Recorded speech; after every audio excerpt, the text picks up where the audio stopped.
Bonjour et bienvenue sur Nostro Milan, le podcast by Milan Actu sur l'actualité du plus grand club d'Italie. Rejoignez la communauté francophone de l'AC Milan en vous abonnant à notre chaîne YouTube en dessous de la vidéo et activez la cloche pour être averti de la sortie de nos futures émissions. L'AC Milan a perdu à San Siro 3-1 face à la Juventus. Nous allons faire le débrief. Pour m'accompagner aujourd'hui, j'ai à mes côtés Théo. Salut Théo. Salut à tous. Thomas, qui est le CM du compte AC Milan Fans sur Facebook. Salut Thomas. Salut à tous et merci pour l'invitation. Je suis très heureux d'être avec vous. Et enfin, le grand Piccoli, la star de Twitter, celui qu'on te présente. Arrête. Salut Lucas. Salut.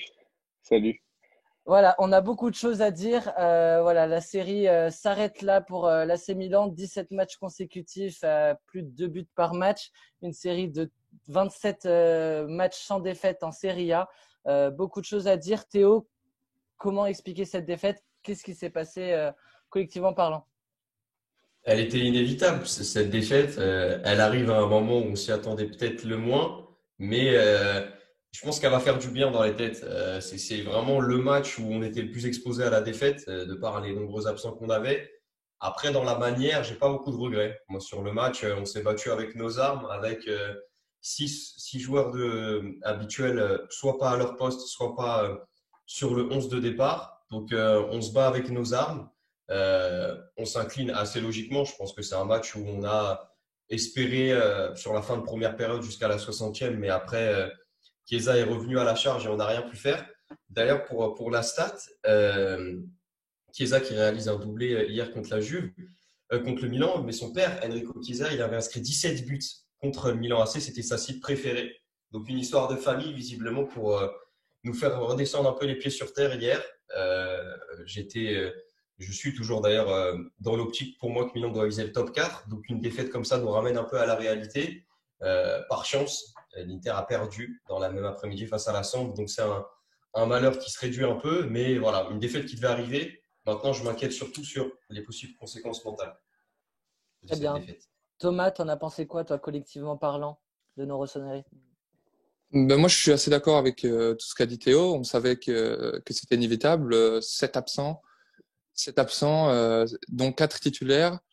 Malgré ça, l'équipe se bat bien, mais la Juve est beaucoup mieux rentrée dans le match selon moi. Sur la fin de première période, effectivement, on espère. Moi, j'ai espéré. J'étais très étonné par le match de Calabria. Et voilà, Chiesa, il était intenable. Les défenseurs ont été mis en difficulté. Et malgré que l'équipe se soit bien battue, on a vraiment ressenti l'absence de nos cadres, j'ai trouvé. Et pourtant, Lucas, j'ai l'impression que Milan a dominé quand même. On s'est créé plus d'occasions que la Juventus, à ton sens? Ouais, j'ai noté qu'à la mi-temps, on avait 12 tirs et eux 7, il me semble. On n'avait peut-être pas la possession, mais en tout cas, les occasions, on les avait, hein, que ce soit les frappes de Léao au début, Castillero qui a failli en mettre une aussi. Et puis sur la fin de première mi-temps, il me semble qu'on tire 7 ou 8 fois en 15 minutes. Et franchement, j'ai beaucoup cru. J'avoue que j'ai cru. Lucas, le score reflète-t-il le match ou pas? C'était serré plus sur le terrain quand on voit 3-1. Est-ce que c'est cher payé? Ouais, moi je pense que c'est un peu cher payé quand même. Le match était un peu plus serré au niveau occasion. Si on veut parler de score logique, je pense qu'une défaite 2-1 aurait été un peu plus logique. Mais c'est vrai que prendre 2 buts d'écart sur un match où on a réussi à répondre pas mal offensivement en termes d'action sans pour autant tout le temps trouver le chemin défilé, c'est assez dommage. En plus, on met fin à la série des 17 matchs où on mettait 2 buts à chaque fois. Et c'est un peu dommage parce que dans ce match-là, je pense qu'il y avait la place de mettre un but de plus. Il y a un grand match de Chesney quand même pour l'arrêter, hein, pour l'endiguer Ouais. cette série des deux. Il y a une frappe pied gauche de Léao qui va sortir. Il est sur corner, on n'a pas été efficace, mais bon, ça change pas d'habitude. Moi, ce qui m'a frappé aussi, Thomas parlait des absents, la profondeur de banc qu'on a habituellement pour faire rebondir un peu notre équipe dans les 60 dernières minutes, on l'a pas eu. Quand on voit l'impact tactique d'une entrée d'un Kulusevski et d'un McKennie côté Juve, qui avait cette profondeur de banc permise, nous, bon, après Pioli les fait rentrer à la 80e, Maldini, Kalulu et Conti, c'est plus pour de la rotation. Mais voilà, le seul entrant habituel qui est vraiment rentré parce qu'il a débuté sur le banc, c'était Brahim Diaz. Mais Castillero, Aogué, même Léao sur certains matchs, Diego Dalot aussi. au lieu d'apporter sur la dernière demi-heure, ils étaient là au charbon dès le coup d'envoi. Le problème, c'est que par rapport à la Juventus, c'est que nous, en fait, nos joueurs de banc se sont retrouvés titulaires avec le nombre d'absences. C'est ça aussi qui a joué, c'est que nous, on n'avait pas une équipe C non plus. On avait la bonne équipe B avec, comme l'a dit Thomas, beaucoup d'absents titulaires. Et c'est pour ça que la balance a pesé. Moi, je me fais pas du tout de soucis sur le match retour. Si nos cadres sont de retour bel et bien, je pense qu'on aura un tout autre match. Cette Juve m'a vraiment pas fait peur, m'a pas du tout impressionné. On peut aussi faire un focus, Théo, sur le match de Cristiano Ronaldo aux abonnés absents, non? Ouais, mais franchement, de là à dire que la Juve nous a pas fait peur, je trouve que c'est quand même fort. Pour moi, Elle là, m'a, c'est l'un des premiers matchs elle m'a pas où, impressionné. Moi, c'est une des Juves qui m'a le moins impressionné de ces 10 dernières années. Moi, oui, clairement. ça, de manière générale, la Juve qui se bagarre pour le Scudetto, ça fait 2-3 ans qu'elle est moins, comment dire, la seule leader du championnat. Ok, mais sur le match d'hier, j'espère pendant un quart d'heure qu'on va revenir. Je me rends rapidement compte qu'ensuite, le 4-4-2 de la Juve, malgré les absents, il est solide. Les explosions sur les couloirs de Ramsey et Federico Chiesa, elles vont nous faire trop mal et elles nous ont fait trop mal. Et on a beau avoir un Ronaldo aux abonnés absents, Dybala en méforme, il a quand même une vista qui est très appréciable à voir et qui nous a fait très mal. Donc après voilà, Milan, Lucas en parlait hier sur Twitter, la seule fois où on joue l'équipe type, c'est face à Naples et Dieu sait que ce match était plaisant à voir. On a beaucoup de blessés, beaucoup de toujours des blessures ou des pépins qui s'additionnent. Maintenant voilà, si on regarde un peu la liste actuelle, on va récupérer plus rapidement Rebic et Krunic qui sortiront du Covid. Tonali sera là au prochain match. Ensuite, ça fera Saelmakers, Zlatan. Benacer devra apparaître en dernier. Donc, ça fait encore 4 ou 5 matchs sans un 11 type. Donc, c'est forcément frustrant, mais on doit faire avec. On a réussi à gagner pendant plus d'un mois sans Zlatan. Il va falloir être capable de gagner sans encore quelques-uns de nos titulaires durant au moins un mois, je dirais. Lucas. Et justement, en parlant des quelques absents qu'on va encore avoir, pour moi, si on veut espérer jouer le titre ou même des places très hautes, par exemple le podium, pour moi, le prochain vrai match test, ça va être l'Atalanta. Parce que la Juve, comment ça s'appelle, on a eu de la chance de bénéficier déjà de la défaite de l'Inter à la Sampdoria. Ça enlevait beaucoup, je pense, la pression du résultat, même si on avait beaucoup d'absents.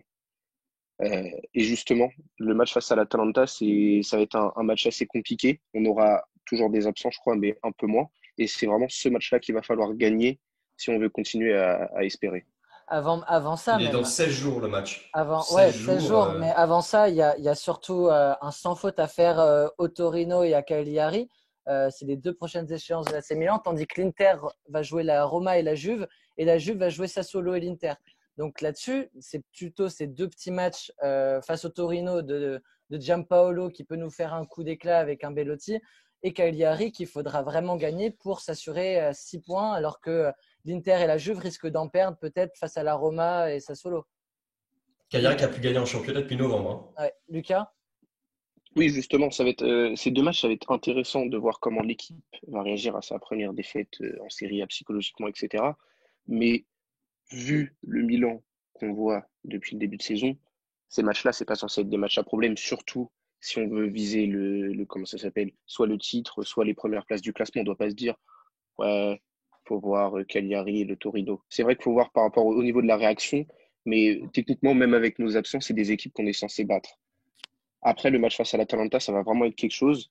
Et je pense que ça va être vraiment le prochain gros rendez-vous. Très bien. Thomas, tu veux ajouter quelque chose? Moi, je suis d'accord avec Lucas sur le match d'Atalanta. Ça va vraiment être le match test. Et les 2 matchs avant, donc c'est Torino-Cagliari, ça m'étonnerait vraiment qu'on les perde. Hein, mais contrairement aux autres années, je me fais moins de soucis sur ces matchs-là. J'ai l'impression que c'est vraiment c'est plus des matchs où on va se faire avoir bêtement par un nul ou par des défaites, malheureusement, contre des équipes qui sont pas en forme. Je me fais pas de soucis. Je pense que la défaite, elle arrive au bon moment, peut-être pour nous mettre une petite claque, comme disait Théo. Une stat aussi qu'on peut retenir et qui a pris fin du coup avec ce match face à la Juve, c'est le Milan AC sur ses 10 matchs face aux gros a remporté 24 points sur 30. Donc dans les gros, je compte Naples, je compte l'Atalanta, je compte la Juventus, l'Inter, je compte aussi Sassuolo, la Roma, la Lazio. Voilà, ces 10 matchs-là qu'on a joués depuis le restart, on avait pris 24 points sur 30 avant du coup cet échec face à la Juve. Donc, comme tu l'as dit, on gagne la plupart de nos matchs. En tout cas, on ne fait pas trop de contre-performances contre les petits. Contre les gros, ça allait jusqu'à là. C'est sûr que là, maintenant, il va falloir rebondir dès ce week-end face au Torino. Et l'Atalanta sera un grand rendez-vous, histoire de mettre la pression et de creuser l'écart avec cette 5e place non qualificative pour la Ligue des Champions. On va clore le sujet autour de la prestation collective d'un joueur pour nous attarder aux performances individuelles, les gars. Théo, je vais te demander tes tops. Donc pour les tops, voilà, je pense que c'est important d'en parler. C'est une défaite certes, mais on a vu des très bonnes choses. Donc trois joueurs dans mes tops. Le premier c'est Hakan. Quelle première mi-temps! La partition technique du Turc sur les 45 premières minutes, c'était un soliste dans un orchestre complètement désordonné. Il a été incroyable. Frustrant de se dire qu'il n'y avait pas Rebic ou Zlatan pour les récupérer. Tout s'est passé au fond qu'il a eu. Un peu plus discret en deuxième période, mais ces 45 premières minutes sont vraiment un régal. Et j'aurais aimé qu'il soit récompensé par un ou deux de ses corners très bien tirés. Sauf que malheureusement, on a beau être une équipe très agréable à jouer, les corners, c'est catastrophique. Globalement, on a l'impression que le ballon arrive par hasard sur la tête d'un des joueurs et qui va dans tous les cas finir dans les tribunes.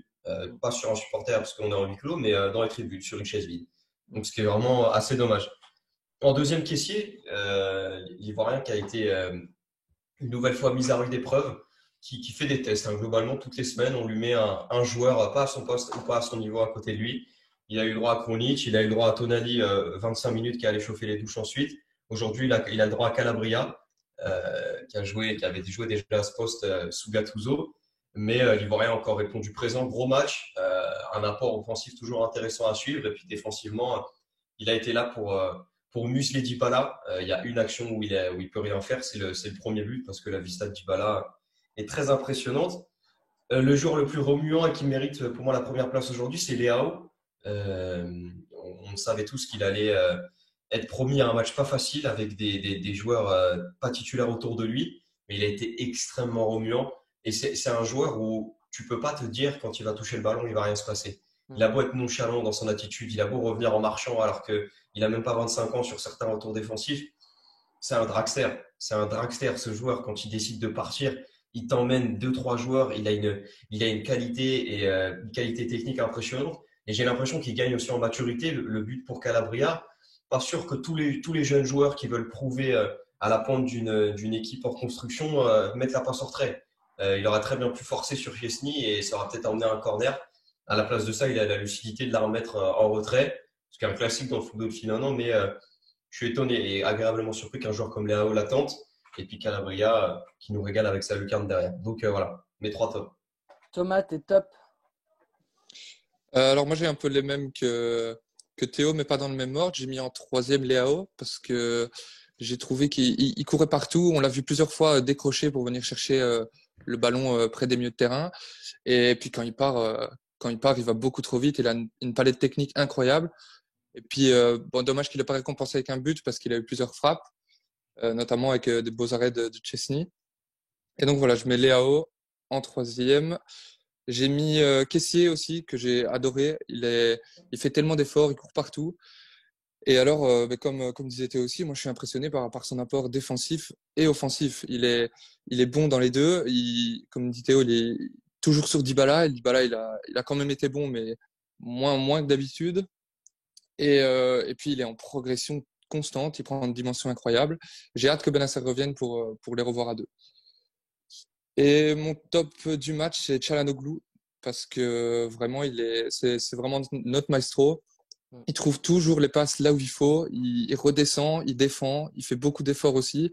Et j'ai du mal à voir qui pourrait le remplacer parce que voilà, on ne sait pas toujours si son avenir est chez nous ou pas. Et malgré qu'on a ressenti le manque de Zlatan sur ce match, Çalhanoğlu, il a fait un super match pour moi. Très bien. Lucas, t'es top. Bah, c'est pas cool de la part de Théo parce que j'ai exactement les mêmes tops que lui dans le même ordre. Donc, ça va être compliqué d'ajouter des choses. Donc, c'est vrai que Kessié a vraiment fait un match incroyable. Il a tellement donné. Il a tellement donné pour le maillot sur ce match. Il courait partout.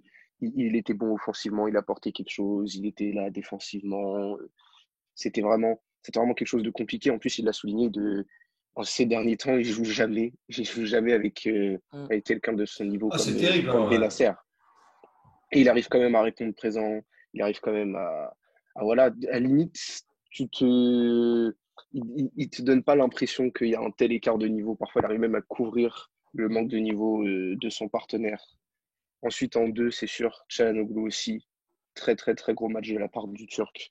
J'ai l'habitude souvent, pas qu'avec Çalhanoğlu, avec tous les joueurs de l'effectif, de un peu m'énerver quand je regarde le match, quand par exemple ils font un mauvais choix ou qu'ils ratent une passe. Et c'est assez rare pour le souligner, mais je me suis absolument pas énervé contre Çalhanoğlu hier. C'est-à-dire qu'il n'a fait aucun mauvais choix à mon sens, ou pas d'énormes mauvais choix. Il a réussi pratiquement toutes ses passes. C'était tout le temps dans le bon tempo. Et franchement, rien à dire de son match. Et en première position, je ne vois pas comment mettre Leao parce que, vu comment Castillero et Augué étaient fantomatiques sur ce match, tout venait de lui. C'est-à-dire que à chaque fois que Milan avait une offensive, fallait que ça passe par Leao. Dès qu'il prenait le ballon, il pouvait faire quelque chose. Franchement, c'est ce que Théo a dit. Et j'ai rarement eu ces dernières années ce ressenti avec un joueur. Et c'est le cas avec Leao depuis plusieurs matchs quand même, surtout cette saison, pas forcément la fin de saison dernière. Dès que Léo prend le ballon, il peut se passer quelque chose. C'est vraiment, tu sens, c'est là où le terme crack prend vraiment tout son sens. Il arrive à te débloquer une situation. Juste pour rebondir sur ce que Théo a dit aussi par rapport à la nonchalance, je trouve que c'est un argument qui revient souvent sur Léao et qui n'est pas forcément juste. Parce que Léao, il faut savoir que sur ce match, c'est le troisième joueur qui a couru le plus, 10 km. Troisième joueur côté milanais, hein, évidemment, derrière Kessie et Çalhanoğlu. Donc c'est quand même quelque chose à souligner. C'est le cinquième sur tout le match avec De Ligt, étonnamment, et Rabiot qui ont couru plus côté Juve. Et c'est pour dire que en fait, Léao, c'est plus visuel, c'est son attitude corporelle qui fait que tu te dis ce gars est nonchalant parce qu'il a un regard blasé tout le temps, etc. Mais c'était le cas. Hein. Léao marchait beaucoup avant, mais je trouve que même si ça arrive parfois, parce que c'est normal vu comment il court tout le temps et vu comment il apporte offensivement, parfois il doit marcher pour récupérer, mais je trouve qu'il marche beaucoup moins, il fait beaucoup plus d'efforts et que c'est vraiment compliqué de parler de nonchalance à son sujet en termes de pur jeu, football, déplacement, repli, etc. Très bien. Alors pour ma part, j'ai mis en troisième position David Calabria pour son match très encourageant au milieu de terrain. Pour moi, Krunic n'aurait pas fait mieux. Je trouve qu'il a fait un meilleur match que Krunic sur les 3 derniers matchs qu'on a vu Krunic. Donc, ce qui prouve un peu l'écart qu'il y a entre un défenseur droit, parce que je répète, il découvrait ce poste-là ce soir face à la Juve. Donc, on ne l'a pas mis dans les meilleures dispositions. On parlait d'Aogué, le fait de le mettre titulaire face à la Juve. Mais David Calabria, de le mettre milieu-centre, alors qu'en face, tu as limite 3 milieux-centres parce que tu as Ramsey, Rabiot et Bentancur. C'est tout sauf un cadeau. Et pourtant, Calabria, je trouve, s'est bien distingué, a été très bon offensivement, a mis un super but sur un excellent travail de Léao côté gauche. Mais voilà, je l'ai trouvé vraiment bon. Il nous permet de rester dans le match et de revenir même dans le match à un partout. Et sans le fait qu'il joue peut-être un peu trop, on serait resté 1-0 à la mi-temps. Donc voilà, il n'est pas exemple de tout reproche, notamment à la 9e minute où il y a une grosse percée de Dybala où il obtient un coup franc et Davide Calabria était beaucoup trop et aux abonnés absents sur le repli défensif. Il a mis 30 minutes à rentrer dans son match où il courait un peu dans le vide. Philippe Genin l'avait souligné aux commentaires disant qu'il courait dans le vide, il n'avait pas de repère. Mais une fois qu'il est rentré dans son match, je l'ai trouvé très encourageant et voilà, je tiens à le souligner. En deuxième position, j'ai Léao. Alors, je suis d'accord avec ce que dit Lucas au sujet de la nonchalance. Je trouve même que sa nonchalance se transforme peu à peu en confiance, en fait. Et qu'il a vraiment, il a une confiance balle au pied. Et vraiment, on sent qu'il est en confiance, qu'il a envie de planter, qu'il fait très bien les choses. Je suis aussi ravi de l'entente qui se crée entre lui et Hakan Çalhanoğlu. On l'a vu sur le but à la 6e seconde face à Lazio où il se trouve, on a l'impression, les yeux fermés. Là, sur ce match-là, ça a très bien combiné entre les deux.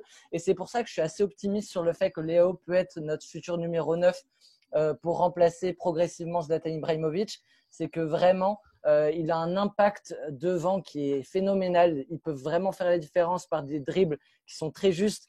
On voit un espèce de dribble sous la semelle magnifique où il l'emmène pied gauche pour frapper, ça passe juste à côté. Il est vraiment pas loin d'ouvrir le score. Et c'est sur des dribbles très bien choisis. Il croque vraiment pas ses occasions.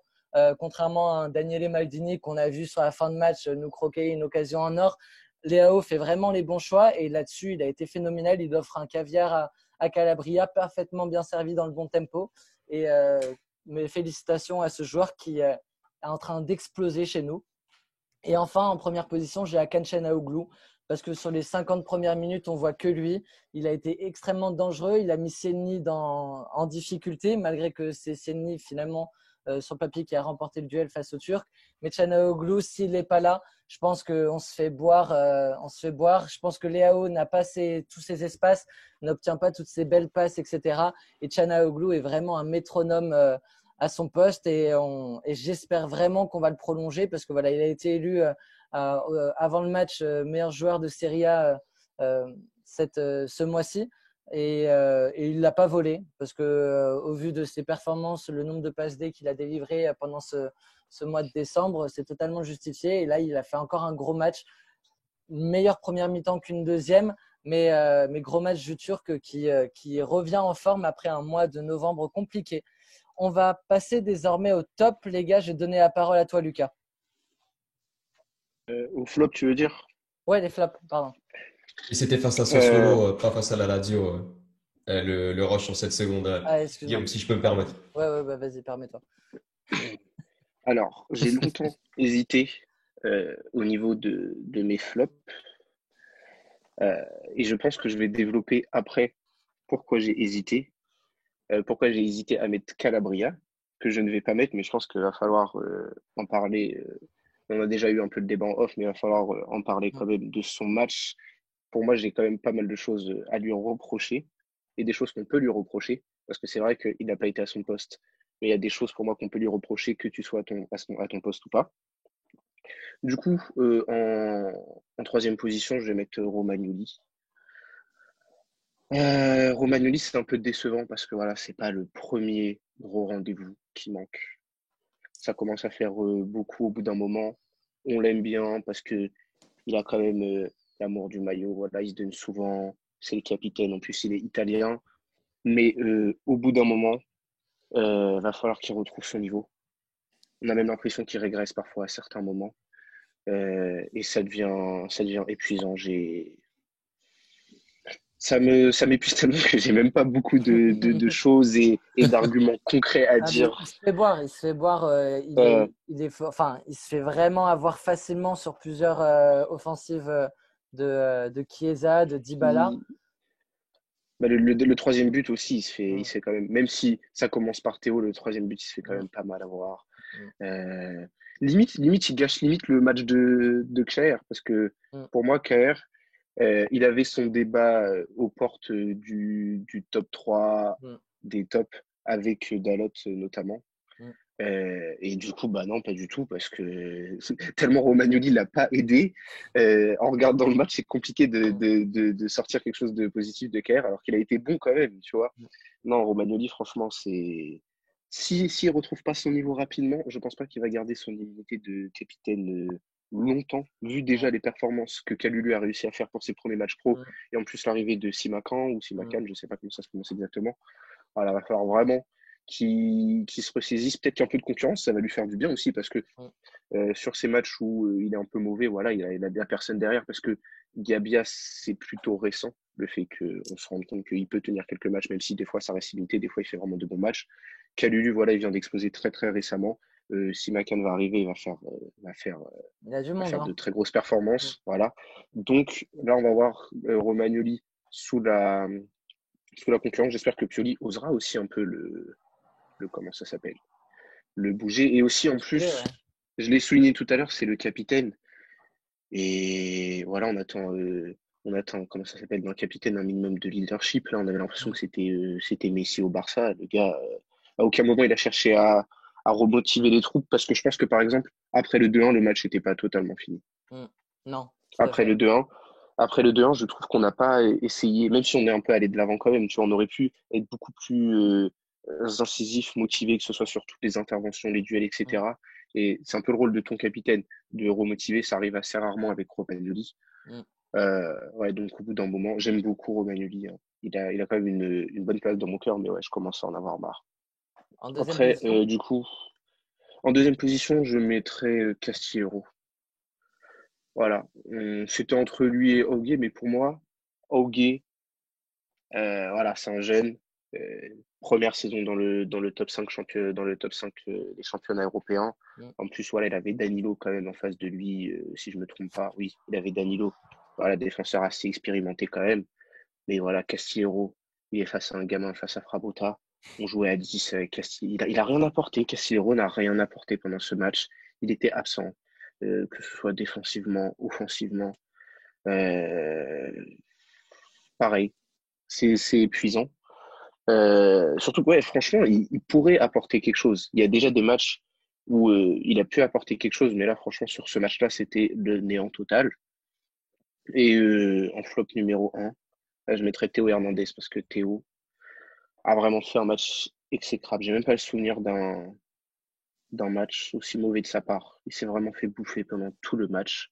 Il n'a rien apporté offensivement. Alors que c'est vrai, c'est pas ce qu'on est censé forcément attendre d'un latéral, mais voilà, Théo Hernandez, il apporte offensivement à tous les matchs. Ouais, Ce mais match-là, il l'a pas fait, et en plus, il est mauvais, il est super mauvais Aogué l'a défensivement, pas donc aidé. Aogué l'a vraiment pas aidé offensivement parce qu'on sait que Théo, pour se projeter vers l'avant, utilise beaucoup les relais, notamment avec Kessia, avec Akan ou même avec Rebic ou Leao. je cette excuse, elle aurait pu être valable si comment ça s'appelle, si Théo cherchait souvent à faire des relais, je veux dire, pardon, wow, qu'est-ce que je veux dire?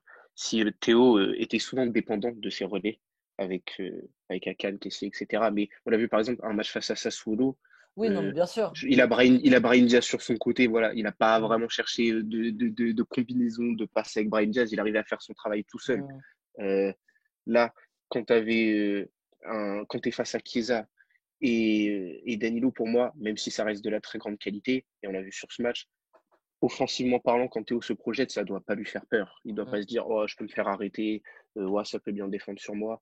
Il doit y aller, il l'a fait à aucun moment. Mais surtout, pour moi, de toute façon, c'est pas que offensif, c'était vraiment défensif.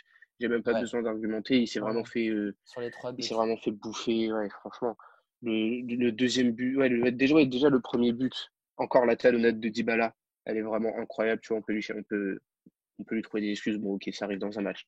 Deuxième but, voilà, Chiesa en contre un, il fume encore de l'extérieur de la surface. Ça commence à être saoulant. Et le troisième but, le débordement, n'en parlons même pas. Donc, quand tu es fautif sur les trois buts, Mm.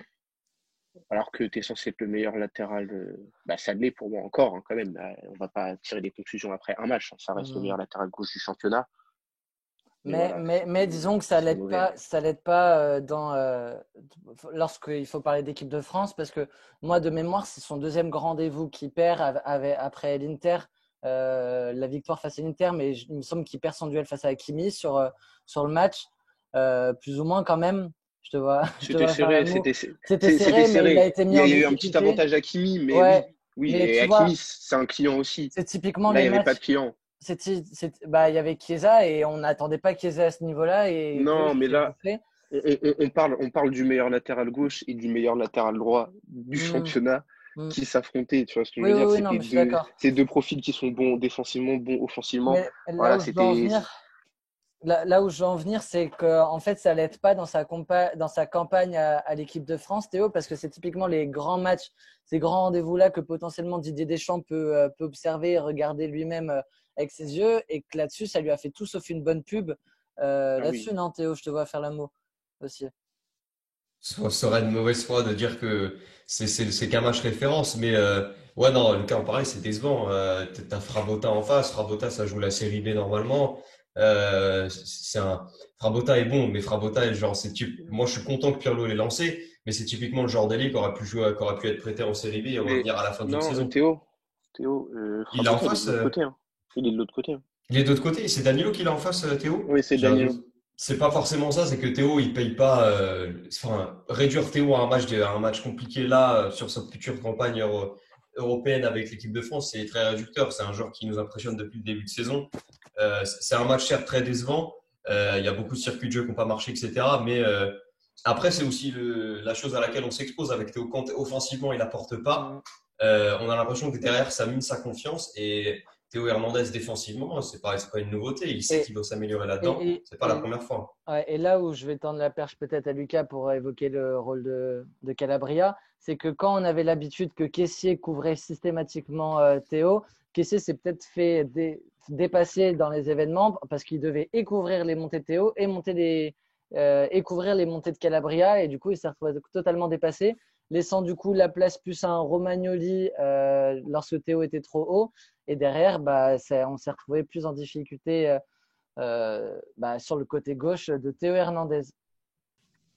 Oui, juste pour rebondir sur ce que Théo a dit, et je ne suis pas trop d'accord avec, c'est que Théo Hernandez, quand offensivement il n'est pas là, défensivement ça ne suit pas trop. Je trouve que justement, sur ce début de saison, enfin, sur le début de la saison, du coup, les 4-5 premiers matchs, Théo, offensivement, c'était pas aussi flamboyant que l'année d'avant, mais défensivement, il tenait quand même son rang. Et c'est vraiment l'un des premiers matchs où il ne le tient pas depuis un bon moment. Et du coup, Guillaume, tu me tendais la perche sur Calabria. Pourquoi j'ai hésité à mettre Calabria dans les flops? Pour moi, il mériterait un peu d'être dans les flops quand même, malgré son but. Mais je pense qu'il y a des joueurs qui ont été encore pires que lui sur le terrain et c'est pour ça que je ne le mets pas dedans, dont Romagnoli par exemple. Mais j'ai beaucoup de reproches à faire à Calabria à propos de son placement. C'est-à-dire que Calabria, au niveau du football, des passes, etc., il n'a pas fait un mauvais match. C'est compliqué de lui taper dessus, surtout qu'il arrive à mettre quand même le seul but du match. Mais pour moi, le placement de Calabria sur ce match, c'est vraiment une catastrophe et c'est une des raisons pour lesquelles on perd ce match. C'est-à-dire que j'ai essayé de réfléchir, mais j'ai pas le souvenir d'un match de Milan que j'ai vraiment regardé où la ligne de nos 4 défenseurs a été autant exposée. C'est-à-dire que vraiment, Kessié, ils faisaient ce qu'ils pouvaient, mais la Juve, ils avaient un boulevard à chaque fois au milieu de terrain, ils avaient un nombre d'espaces incalculable et ils se retrouvaient tout le temps dans des situations de 3 contre 4, limite des fois des 4 contre 4, où ils se retrouvaient face à la défense directe, la ligne défensive, sans milieu de terrain pour les empêcher. Et c'est d'autant plus grave comme ça s'appelle, quand tu joues face à des joueurs comme Dybala, Chiesa, qui sont assez libres, qui permettent beaucoup, qui se baladent vraiment partout. Pas une équipe compacte avec un neuf que tu dois défendre, plus, etc. Non, vraiment, c'était vraiment des électrons libres en face. Ouais, et on leur a laissé énormément d'espace. Quand on regarde, par exemple, la situation sur le deuxième but, Calabria, il joue dans sa tête, il joue latéral. Il est clairement trop sur la ligne de touche, ce qui fait que Frabotar, il va trouver un Dybala qui est pratiquement libre. Enfin, il y a Castillero devant lui, mais j'ai dit Castillero, c'est un fantôme, du coup, c'est comme s'il était tout seul. Castillero, il arrive à la donner à Chiesa. Chiesa se retrouve aussi tout seul face à Théo. Il arrive à mettre le deuxième but. Il y a eu vraiment au moins 8 ou 9 situations faciles. La Juve ne les a pas du tout converties, ces situations, pas tout le temps. Mais c'était vraiment open space en face de la ligne défensive. Il n'y avait pas de milieu de terrain, Calabria. Et c'est pour ça que je suis dur avec lui. C'est parce que je suis d'accord, il faut être indulgent. Il n'était pas du tout à son poste. Mais pour moi, le placement, c'est pas une excuse. Parce que, on imagine, on te met à un autre poste. Le coach te dit, ouais, voilà, tu vas devoir jouer milieu de terrain, il faut jouer milieu de terrain. Tu peux pas être autant devant, autant sur les côtés. Tu dois garder ton poste. C'est un truc sur lequel tu dois te concentrer. Si Calabria avait fait des erreurs, par exemple, il s'était fait presser au milieu de terrain, il avait perdu des ballons, ou il avait fait de mauvaises relances, etc. Ça, c'est des qualités de milieu de terrain. Et tu peux être indulgent sur ce genre d'erreur s'il en avait fait. D'ailleurs, il en a pas fait. Mais on aurait pu être indulgent en disant, ouais, non, Calabria, c'est pas son poste. Voilà, ça peut arriver. Mais pour moi, le placement, il aurait dû le tenir. Il n'était jamais là. Et il a donné tellement de travail à Kessié qui a dû couvrir tout le terrain. Mais Kessié, c'est pas un surhumain. Il peut pas tout faire non plus. Et c'est vraiment ça que j'ai à lui reprocher sur ce match. C'est le nombre d'espace qu'il a laissé à cette équipe de la Juve au milieu de terrain qui s'est retrouvée face à juste, à chaque fois, c'était vraiment juste la ligne défensive des 4. Et c'est aussi pour ça, même si je ne lui cherche pas du tout d'excuses, que par exemple, Romagnoli fait un mauvais match. Romagnoli, s'il n'avait pas été exposé pendant 90 minutes comme ça, je ne pense pas qu'il aurait fait un super match, mais voilà, il aurait fait un match un peu moins dégueulasse. Là, vraiment, c'était tout le temps de la surexposition à chaque fois. Et Et ouais, je lui en veux beaucoup de ne pas avoir tenu ce rang-là. Je le trouvais vraiment très souvent, soit trop haut, soit trop sur le côté, soit pas là, soit il redescendait pas. Et ça crée un vrai vide au milieu de terrain. Ouais, la suspension de Tonali a été vraiment préjudiciable sur ce match-là. C'est vraiment faute professionnelle, cette exclusion face à Benevento. Mm. Tes flops, toi, Thomas? Alors moi j'ai les mêmes flops que Lucas et dans le même ordre, donc ça va être un peu rébarbatif. Donc Romagnoli en troisième position. Mm. C'est vrai que ça commence à faire long, hein. Romagnoli, moi je me souviens d'un moment où il enchaînait les matchs presque parfaits, puis il a eu cette petite blessure. Et depuis qu'il est revenu, c'est vrai que je le sens un peu moins solide. Et hier, sur chaque attaque, j'avais un peu peur quand ça venait sur lui. Il s'est fait bouffer par Chiesa et Dybala. Et c'est vrai que c'est notre capitaine, mais à un moment donné, c'est vrai qu'on l'attend au top niveau quand même. Mm. En deuxième position, j'ai mis Castillero parce que, à part les 10 premières minutes, à un moment, j'ai oublié qu'il était sur le terrain. Et c'est dommage parce que dans les moments où Souzo était encore là et faisait des mauvais matchs, c'est Castillero qui le remplaçait et qui était. Et je me disais, ça y est, on a un ailier droit, mais là ouais, ça commence à faire trop long. Je pense qu'il va partir, hein. Il vit ses dernières heures sous le maillot du Milan. Mm. Et c'est pas plus mal. C'est dommage, mais c'est pas plus mal parce que hier il a pas été bon. Il a rien donné offensivement. Il revenait pas derrière. Et voilà, moi il m'a énervé sur le match, hein. J'ai pété les câbles. Et en première position, j'ai mis Théo. C'est dur de mettre Théo parce qu'il est quand même incroyable en ce début de saison et depuis qu'il est arrivé. Mais bon, quand c'est mal, il faut le dire aussi. Et hier, on n'attendait peut-être pas Chiesa à un si bon niveau, mais il a complètement mangé Théo. Théo était souvent trop haut Mm. et redescendait pas assez. Et du coup, on avait des trous derrière. Et même sur le troisième but, il se fait déborder par Kulusevski. Il revient pas surtout. C'est ça qui est Ouais, énorme. c'est énervant, hein. Je pense que c'est son pire match, hein, et je lui crache pas dessus parce qu'on sait que des matchs comme ça, il n'y en aura peut-être plus, mais Mm. hier, c'était quand même assez décevant. Très bien. Théo, tes flops? En troisième position, Romagnoli. Lucas a longuement débattu sur ça. Je mets Romagnoli et non pas Calabria pour deux raisons simples. La première, c'est que l'un joue à son poste et l'autre non. D'où la clémence que j'ai pour Calabria, qui certes a pas eu le meilleur des alignements, a longtemps hésité sur ses transitions défensives entre son rôle initial de latéral droit et celui de composition qu'il avait aujourd'hui, ce qui explique les espaces qui étaient laissés. Et sur les apports qu'il a eu malgré tout, on pense son but et à ses projections offensives, tout l'inverse de Romagnoli qui jouait à son poste hier soir et qui a été affreux.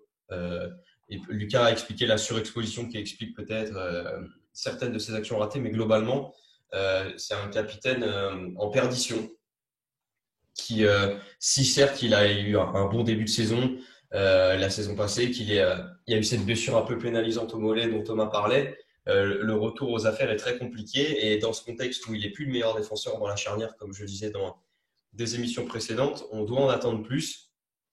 C'est un joueur qui est là depuis beaucoup de saisons, qui a le brassard parce que c'est le plus ancien sur le terrain, au club, hein, le plus ancien du club. Et ben, il faut en attendre plus. Et c'est décevant, encore une fois, la performance de Romagnoli ce soir. En deuxième position, je mets Théo Hernandez.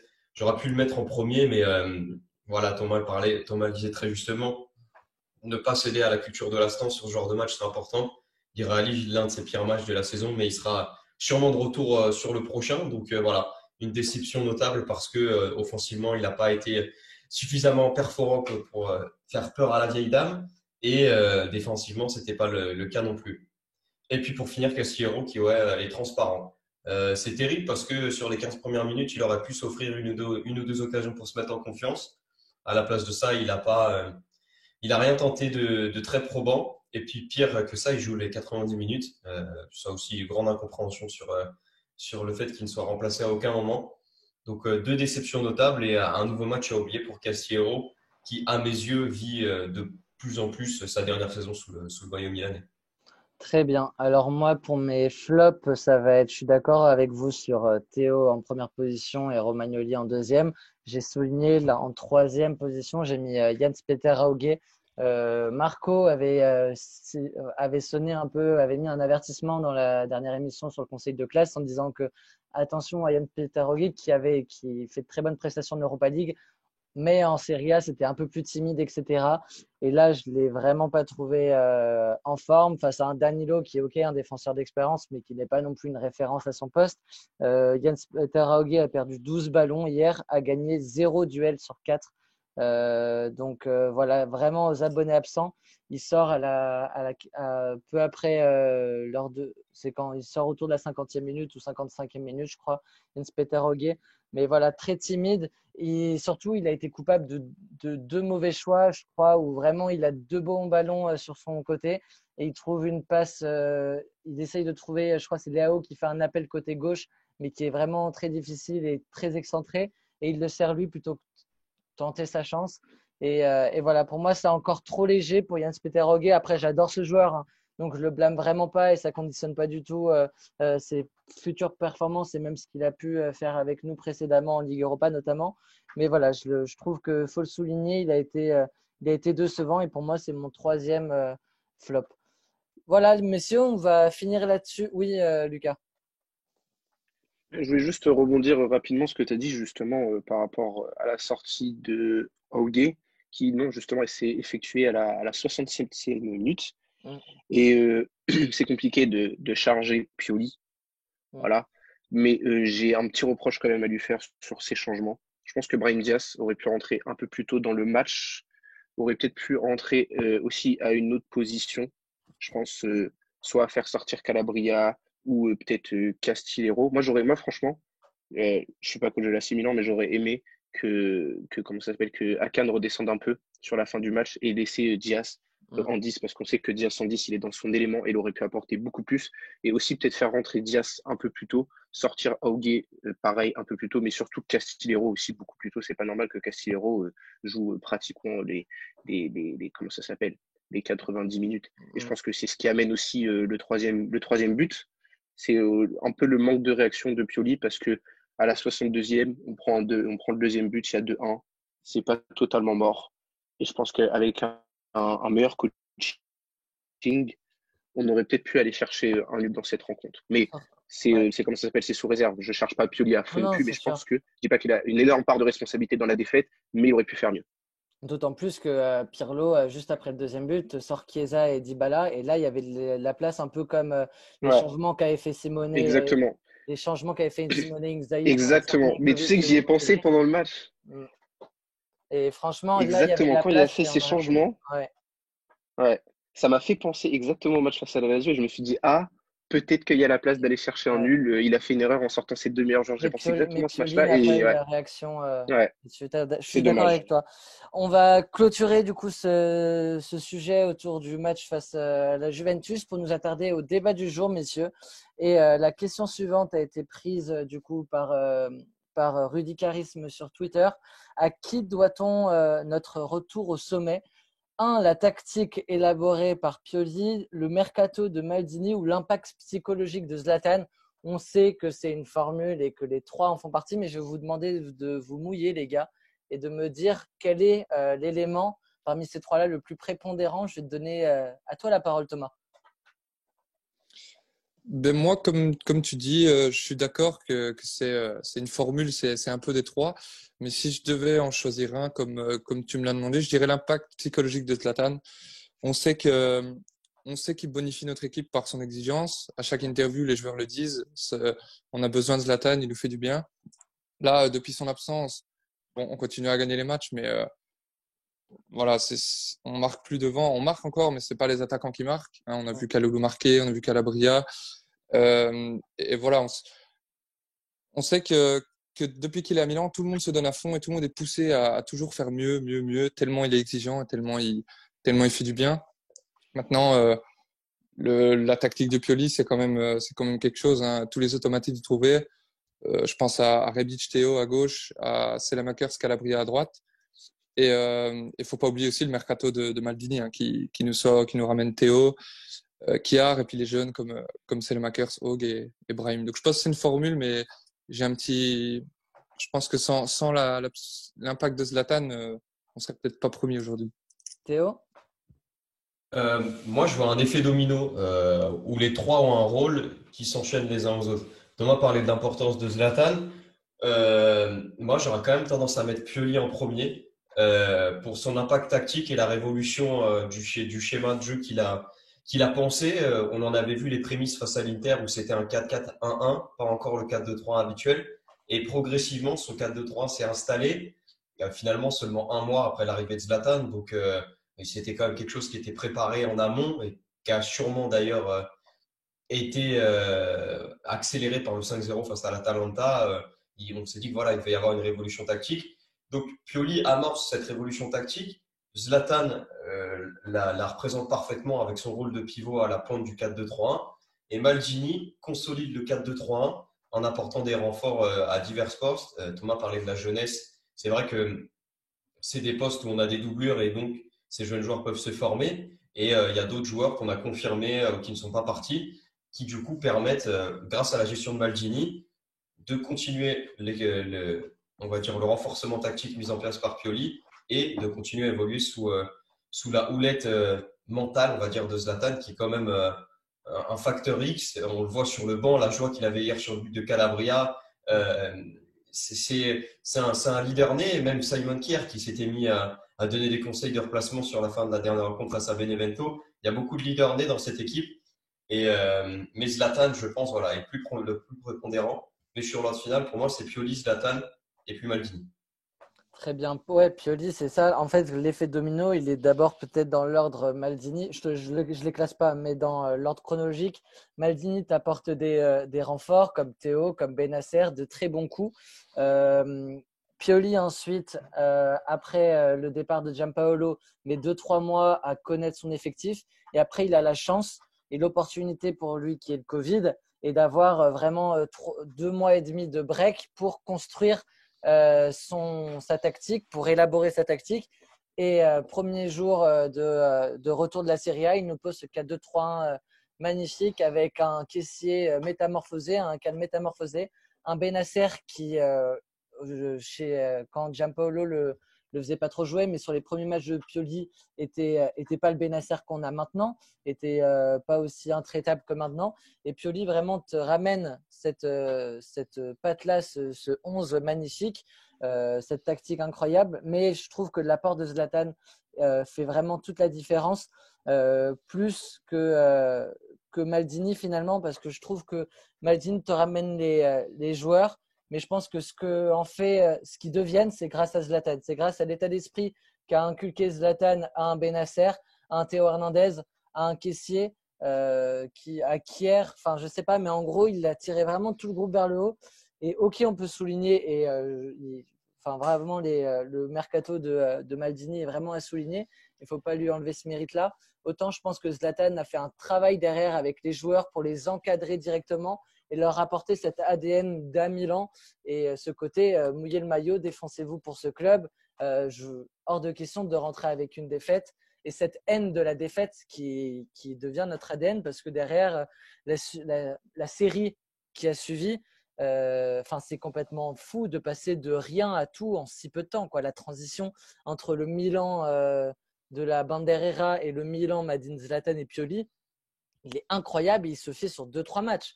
Sur 2-3 matchs, on fait une série dégueulasse avec Giampaolo. On revient après le Covid, on est métamorphosé et là, on est sur une pente fulgureuse. Et bon, la série a pris fin face à la Juve, mais je pense que c'est pas un signal d'alarme. Je pense qu'on rebondira direct quand on aura tous nos cadres. Lucas, toi, quel est l'élément le plus prépondérant ou est-ce qu'il faut retenir avant tout les trios? C'est sûr que c'est un trio. Les trois ont une très très grande importance dans la réussite du Milan actuel.